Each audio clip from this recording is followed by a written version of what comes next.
મળ્યા સ્વધર્મ ચલવ્યો, યજ્ઞાદિ મોટા કર્યા. મોટા ધામ રચારયા, ગઢપુરે બેદે સગાદી કરી. અંતર ધ્યાન થયા લીલા હરિતણી, સંક્ષેપ્તમાં ઉચરી. દીક્ષા અર્પી અહો ગુણાતીત સમી, જેને ગુરુ જોગીએ. કાકાને વળી આપદ્યું અદ્વયનું, અદ્વૈતનો ખોજ છે. વેદે સાક્ષી અનંતના, સ્વરૂપયા શાસ્ત્રી મહારાજનું. એવા સ્વામી હરિપ્રસાદ ચરણી, વંદન સદા હું કરું.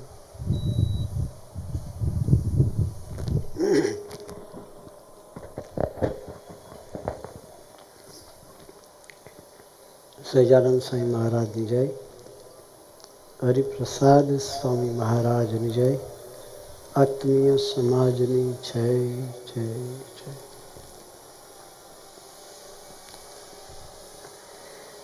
2020ના સમયાની યાદ આવી ગઈ.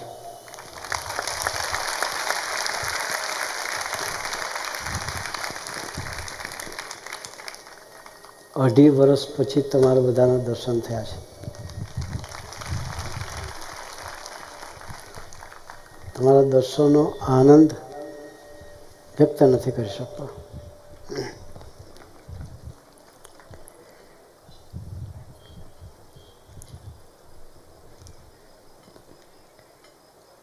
મુનિજીએ સરસ વાત કરી આપણને.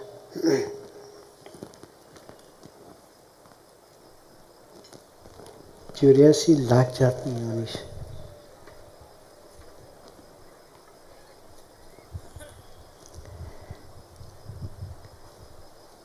એ 84 લાખ જાતની યોનિમાંથી મુક્તિ પામવા માટે સત્સંગ જોઈએ.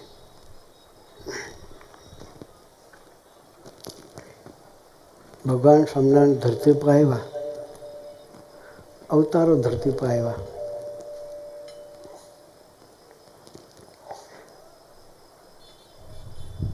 અવતારો ધરતી પર આવ્યા, એને અસુરોનો નાશ કર્યો. ભગવાન સ્વામિનારાયણ ધરતી પર આવ્યા અને આસુરી વૃત્તિને તોડી.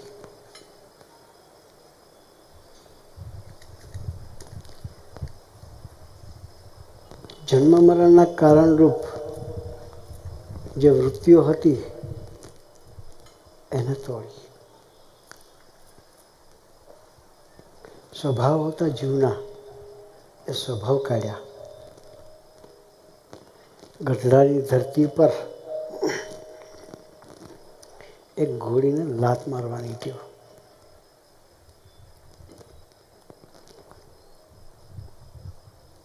ભગવાન સ્વામિનારાયણ સંકલ્પ કર્યો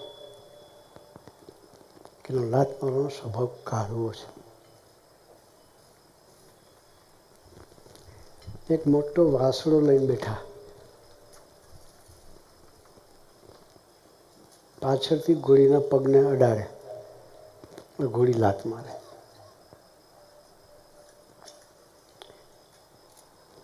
ફરી અડાડે, ફરી લાત મારે, ફરી અડાડે, ફરી લાત મારે. જ્યાં સુધી ઘોડી લાત મારવાની ચાલુ રાખી ત્યાં સુધી વાંસનો અડાડ કરે. બપોરનો ટાઈમ થયો, જમવાનો સમય થયો. લાડુબા અને જીવબા બંને મહારાજની થાળ બનાવવાની સેવા કરતા. એ લોકોએ કહેવડાવ્યું કે પ્રભુને કહો જમવાનો ટાઈમ થયો છે, પધારે. ત્યારે ભગવાન સ્વામીએ કહ્યું કે મારી જગ્યાએ કોઈ આ વાહડો પકડીને બેસે અને ઘોડીના પગને અડાડે તો હું જમવા આવીશ. ભગવાનને ગરજ કેટલી છે જીવના સ્વભાવ કાઢવાની. તે બીજા કોઈને બેસાડ્યા મહારાજના બદલીમાં. એ વાસળો અડાડે અને ઘોડી લાત મારે, વાસળો અડાડે અને ઘોડી. ભગવાન જમીન પાછા આવ્યા, પછી પાછા બેસી ગયા. સાંજ સુધી અને લાકડી અડાવવાનું ચાલુ રાખ્યું. પછી જ્યારે ઘોડી થાકી ગઈ, પગ ઉપાડવાનો બંધ કર્યો, ત્યારે ભગવાને લાકડી મૂકી. જો સામાન્ય પશુ જાતિના સ્વભાવ કાઢવા માટે ભગવાન એટલો દાખલો કરતા હોય તો આપણને યોગમાં લીધા છે, આપણો સ્વભાવ રહેવા દેશે?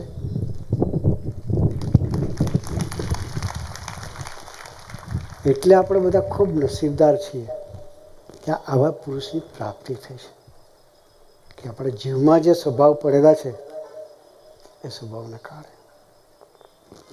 એવું જ એક દર્શન બીજું માંગરોળની ધરતી પર આનંદજી સંઘેડિયા ભગવાન સ્વામિનારાયણના અનન્ય ભક્ત હતા, નિષ્ઠાથી જીવતા હતા. એ વખતે તો સ્વામિનારાયણ સંપ્રદાયની શરૂઆત હતી, છતાંય સર્વોપરી પુરુષોત્તમ નારાયણની ઉપાસનાથી સમજણથી જીવતા હતા. એક દિવસ મહારાજ એમને ગામ ગયા, માંગરોળ. ઘરે ગયા, વાત કરી કે આનંદજી, કાં તમે તમારા ઘરવાળાને છોડો કે અમને છોડો. એકદમ જ ભગવાનની આજ્ઞા થઈ એટલે એને પ્રાર્થના કરી, પ્રભુ હું ઘરવાળાને છોડું તો રોટલો ઘડીને કોણ ખવડાવશે? એ પૈણા હોય ને ખબર પડે. એ ઘરવાળાને છોડે તો શું થાય? એટલે પ્રાર્થના કરી, મહારાજ ઘરવાળાને છોડું તો રોટલો ઘડીને કોણ ખવડાવશે? અને આપને છોડું તો મારું કલ્યાણ કોણ કરશે? બેમાંથી એકેને છોડાયું હતું નહીં. એટલે પ્રાર્થના કરી, પ્રભુ તમને બી છોડાય નહીં ને ઘરવાળાને પણ છોડાય નહીં. ભગવાનનું રાજમાં ગાંડીકોટ કહેવાય. શું કહેવાય? ગાંડીકોટ. ભગવાન કે જો અમારી આજ્ઞા પાડતો નથી કે એ રિસાઈ ગયા, માંગરોળ છોડી નીકળી ગયા. નીકળતા નીકળતા માંગરોળના જે ભક્તો હતા એને કહેતા ગયા કે આનંદજી મંદિરમાં આવે ને તો તમારે હળકૂતરી કહેવાનું. હવે હળકૂતરી કહે તો કેવું લાગે આપણને? ગામમાં આપણી કિંમત શું રહે? પણ મહારાજની આજ્ઞા, ભક્તો ભલા બચારા, કેવી આજ્ઞા પાડવી કે ન પાડવી, પણ ભગવાનની આજ્ઞા એટલે બધા આજ્ઞા પાડી. આનંદજી જ્યારે મંદિરમાં આવે, જે વ્યક્તિ સામે મળે એને હળકૂતરી હળકૂતરી હળકૂતરી એમ કયા કરે. આનંદજી ભલે પેલા ગમે એટલા બોલતા હોય પણ એના જે ચપ્પલ કે બૂટ હોય એને પોતાના કપડાથી સાફ કરીને લાઈનમાં ગોઠવે. બે કોન્ટ્રાડિક્ટરી છે. એક બાજુ આપણું અપમાન થતું હોય અને બીજી બાજુ એનો મહિમા સમજી એના ચરણ છે, જૂતા કહીએ, એની સેવા પોતાના ઉપવસ્ત્રથી કરવાની હોય લૂછીને. એક બે દિવસ નહીં હો, 6 મહિના સુધી આનંદજી ભાઈએ મંદિરમાં જાય, ભક્તો હળકૂતરી કરીને અપમાન કરે, એટલા જ ઉમંગથી એ ભક્તોના જોડા સાફ કરીને લાઈનમાં ગોઠવે. ભગવાનનું સર્જન કેવું છે! આવી ઉપેક્ષા છતાં આવો મહિમા. બે કોન્ટ્રાડિક્ટરી છે.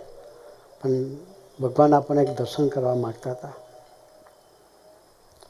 એટલે એને 6 મહિના સુધી સેવા કરી. પછી ભગવાન સ્વામિનારાયણ પાછા માંગરોળની ધરતી પર આવે છે ત્યારે પેલો પ્રોગ્રામ તો ચાલુ જ હતો, હળકૂતરીવાળો.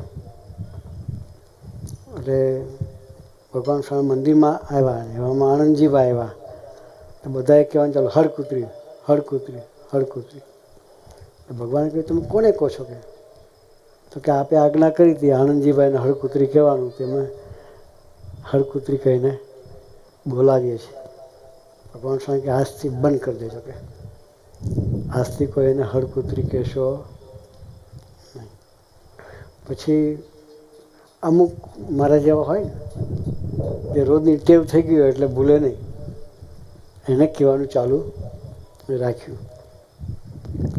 પણ ભગવાન સ્વામિનારાયણ પછી કહ્યું કે આનંદજીભાઈ, તમારો પછીનો બર્થ કૂતરાના દેહમાં થવાનો હતો, એ હર કૂતરી કહીને તમારો જન્મ ટાળ્યો અમે.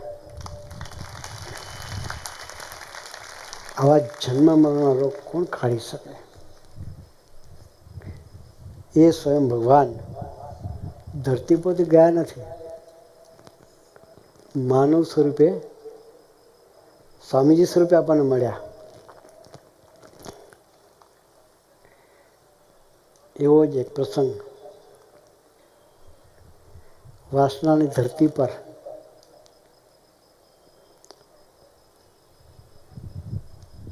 આપણું ફાર્મ હાઉસ છે, ત્યાં આપણી જમીન છે. જમીન ઉપર સેવા કરવા માટે મંગળદાસને સ્વામીજી રાખેલા. વર્ષો પહેલાંની વાત કરું છું, બિફોર 80, 40-45 વર્ષ પહેલાંની વાત કરું છું. કોઈએ ટ્રેક્ટર સેવામાં આપ્યું હતું. એ રીતે મંદિરે પૈસાની વ્યવસ્થા નહીં, ટ્રેક્ટર લાવવાની પણ. એ વખતની વાત કરું, કોઈ ટ્રેક્ટર સેવામાં આપેલું. સ્વામીજીએ ટ્રેક્ટરની જવાબદારી મંગળદાસને સોંપી કે ટ્રેક્ટર તમારે સાચવવાનું, આપણા જમીનમાં જ્યાં ખેડવાની જરૂર પડે તેનો ઉપયોગ કરવાનો, ટ્રેક્ટર નવરું પડે ત્યારે ગામના કોઈ પણ ભગતને જરૂર પડે તો એને આપવાનું, અને એને કહેવાનું ખાલી ડીઝલના પૈસા, ડીઝલ ભરાવી આપે કારણ ડીઝલના પૈસા આપે, એમ બીજું કોઈ વળતર માગવાનું નહીં. કે ગરીબ માણસો બિચારા ટ્રેક્ટર ખેડવા માટે ક્યાંથી આવે, કે આપણે આપવાનું આપણી પાસે પડ્યું હોય તો. મંગળદાસે ટ્રેક્ટરની સેવા કરે, હાંચવે, કોઈ ગામના ભગતને જરૂર હોય તો ટ્રેક્ટર કામ માટે આપે. ગામના એક બીજા ભગત હતા, એને મંગળદાસ સાથે થોડી ઈર્ષા. પાછા હોય સ્વામીજીના દર્શન કરાવે તો સાથે આવે, પાછા બંને સાથે હોય પણ સરખે સરખે એટલે થોડી ઈર્ષાનો ભાવ. એક દિવસ સોખડા મંદિરે સ્વામીજી રે દર્શન કરવા બંને આવ્યા. સ્વામીજી જૂના મંદિરે થાંભલાને ટેકે નાની ગાદી, અને પર સ્વામીજી બેઠેલા. એક બાજુ મંગળદાસ બેઠા, બીજી બાજુ ભારત બાપા બેઠા. બંને ભગત બેઠા. પછી સ્વામીજી મંગળદાસને પૂછ્યું, મંગળદાસ, ટ્રેક્ટરની પરિસ્થિતિ કેવી છે? બરોબર ચાલે છે ને? જી સ્વામીજી, આપની કૃપાથી કોઈ તકલીફ નથી. પછી કહ્યું, કોઈને જરૂર હોય તો આપણે આપજો. કે અને ભારત બાપાને 2-3 વખત જરૂર પડેલી, ખાતર કાઢવાનું હોય કે ગમે ત્યારે ટ્રેક્ટર આપતા હતા.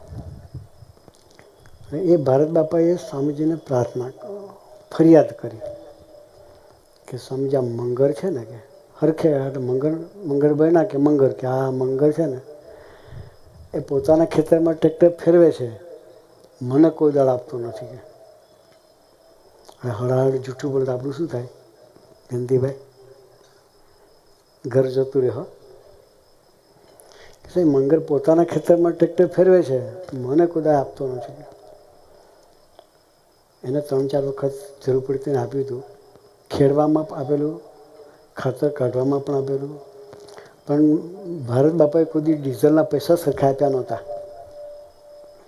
મંગળદાસે ફરિયાદ ના કરી, પણ સેજ મિત્રતા અંદાવે તે ગરમ થઈને કહ્યું, ભારત બાપા, સ્વામી આગળ તો સાચું બોલો. કે શું કહે? આપણે તો આટલું તો બોલીએ એમ કે ભારત બાપા, સ્વામી આગળ તો સાચું બોલો. કે ત્યારે ડોહા કે નાના સ્વામીજી, મન નહીં હાલતો. કે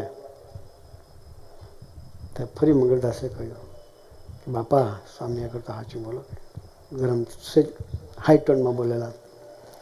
સ્વામીજી ધાડ દઈને 2 લાફા મારી દીધા. કોને? નિર્દોષ માણસને. એ તો સાચું ચાપ બિચારા, એને કંઈ ફરિયાદ નહોતી. સ્વામીજી એને 2 તમાચા મારી દીધા કે ભરત બાપાની માફી માગીએ. આ વાંક પેલાનો જુઠ્ઠું બોલે, એકદમ હળહળ જુઠ્ઠું બોલતા હતા. તો સામે કે તું એની માફી માગીએ. મંગળદાસે માફી માગી. પછી સ્વામીજી કે એવું નહીં કે તું એને ઘેર લઈ જા, શીરો, પૂરી, ગરમ ગરમ ભજીયા, 2 શાક બનાવીને જમાડ કે. હવે હા, ખેતરમાં શીરો બનાવવાનો હોય, પૂરી ભજીયા બનાવવાનું હોય, ઘરમાં તેલ ના હોય કે. ગામડું ઇન્ટિરિયર ખેતરમાં રહેવાનું. એટલે સોખડા સ્વામી આજ્ઞા થઈ એટલે તો પછી પૂરું થઈ ગયું. સોખડા ગામમાંથી તેલ લીધું. ખબર કે ઘેરે તેલ નહીં હોય. દૂજાણું એટલે થોડું બોલોણાનું ઘી હોય એટલે થોડું શીરો બનાવવા વાંધો ના. પછી સોજીનો લોટ લીધો બજારમાંથી, થોડું શાકભાજી લીધું, લઈને નીકળ્યા. ઘેરે ગયા.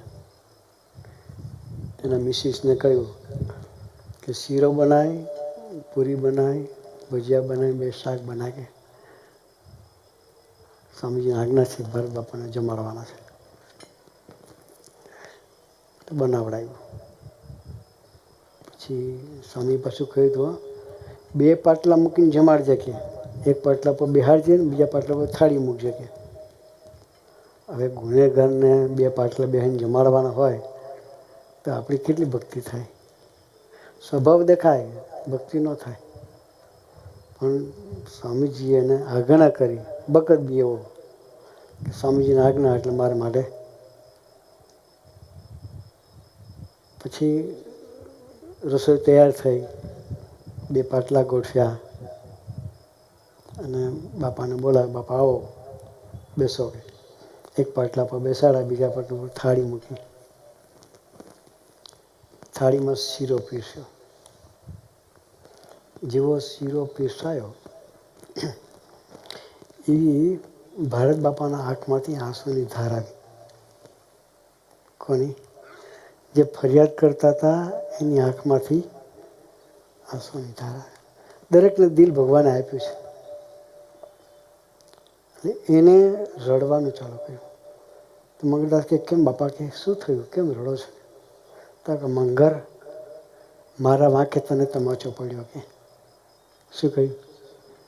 મારા વાંકે હું સ્વામી આગળ જુઠ્ઠું બોલ્યો ને તને માર પડ્યો કે. ઉપરથી તું મને શીરો જમાડે છે. હું આ પાપ ક્યારે ભોગવીશ કે. રિયલાઇઝ થયું. શું થયું? રિયલાઇઝ થયું.